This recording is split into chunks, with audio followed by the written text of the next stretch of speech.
Welcome to Inkpot students.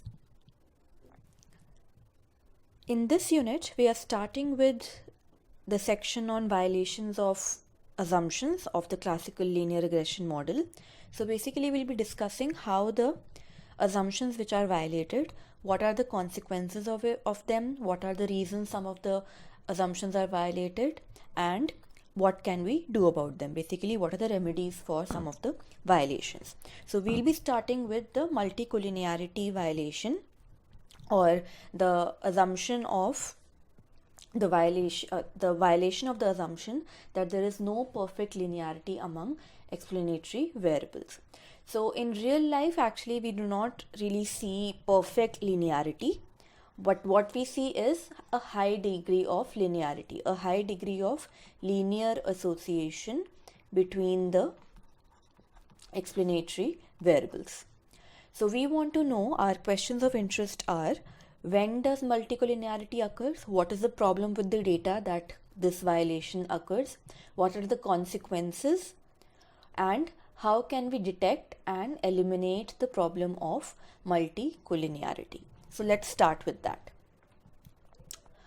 First, we'll look at the benchmark case of perfect linearity. So as I said earlier, we do not really see perfect linearity in the real life, but we are just starting with this case to understand that if perfect linearity is present in the data, what are going to be the problems that we face.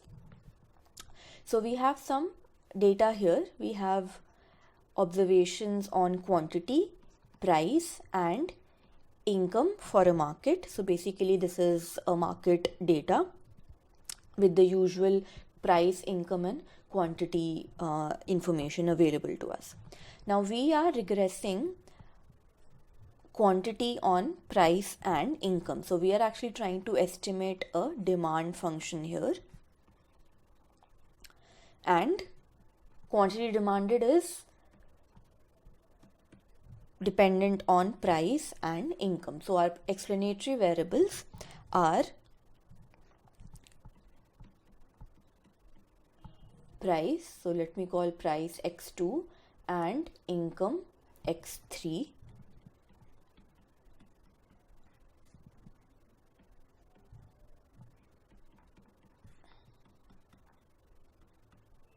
So this is my regression model, my population regression model, and I am trying to estimate these parameters A1, A2, A3 using this data. So I have used the Stata software here to estimate the parameters to run the linear regression. Now note, and this is basically the output table, the regression output table. So I have given this command, regress quantity, price, and income. Now note that in the regression output, the output says that this variable price has been omitted because of collinearity.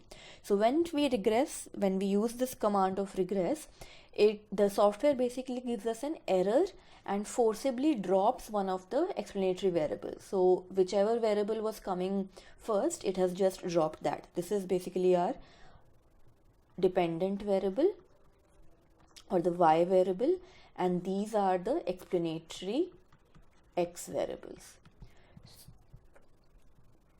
So whichever was the first explanatory variable that we listed, Stata has just dropped one of those. Now why did Stata do this? This is because of, the answer is already given to you here. The software has already told you why has it dropped one of the variables. This is because we have a perfect linear relation between price and income variable. So let's look at these two columns again. If you try to plot this, maybe with Q on the x-axis and P on the y-axis, you will get a perfect downward sloping relation. And in fact, if you can see, the slope is going to be -2 here. So for every 1 unit of price decrease, the income is decreasing by 2 units. Right? So we have this kind of a relation between P and Q. sorry, the slope is going to be 1 by 2 because I have put P here and Q here. So this perfect linear relation, which we had imposed this relation on the data, is the reason that the regression coefficients cannot be obtained.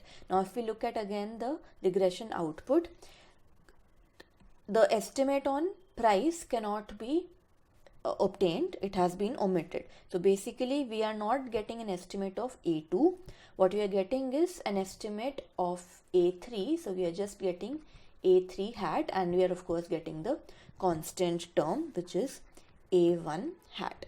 So we had set out to estimate our demand function, but we have not been able to get our coefficient of the price variable.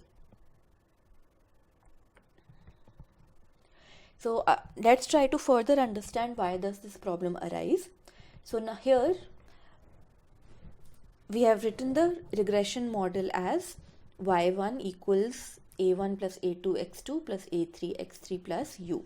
So y here is my basically QD, quantity demanded, which is regressed on price and income. In this regression model, we have 3 parameters to be estimated, basically 3 unknowns. However, we have a perfect relation between the 2 explanatory variables. So diagrammatically, I showed you what was the relation. Let's just put Q here and P here, and we get, if you just use the point formula or the point slope formula, you will get the equation of this line of these 2 columns basically as 300 minus 2x or 300 minus 2p in this case. Q equals 300 minus 2p. Income, let's just call it M so that we don't confuse it with quantity. So M is equal to 300 minus 2p. Now let me write it using the notation that we have here. So this is x3 equals 300 minus 2x2. Now these are the 2 equations that I have. Let's call them 1 and 2. I can put equation 2 in 1, and what will I get? I'll just get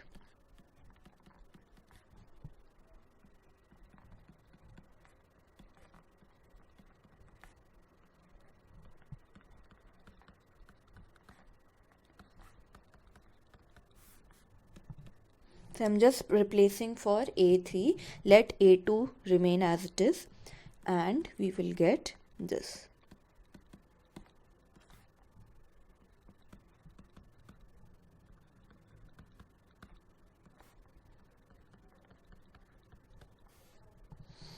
So now we have this constant, we can call it C1, and this constant, we can call it C2. The variable x3 has dropped out of this equation, and we are only left with x2, and we have two parameters to be estimated. Now we had started with 3 parameters, but we have reduced it to only 2 parameters. So here then we get an equation only in 2 unknown parameters, which means we cannot separately estimate A1, A2 and A3 in this model. So if you run a regression on this now, which is basically what our software did, it just randomly dropped one of the variables and ran the regression using just one explanatory variable. So this one was dropped and the regression was run only on quantity, only on income.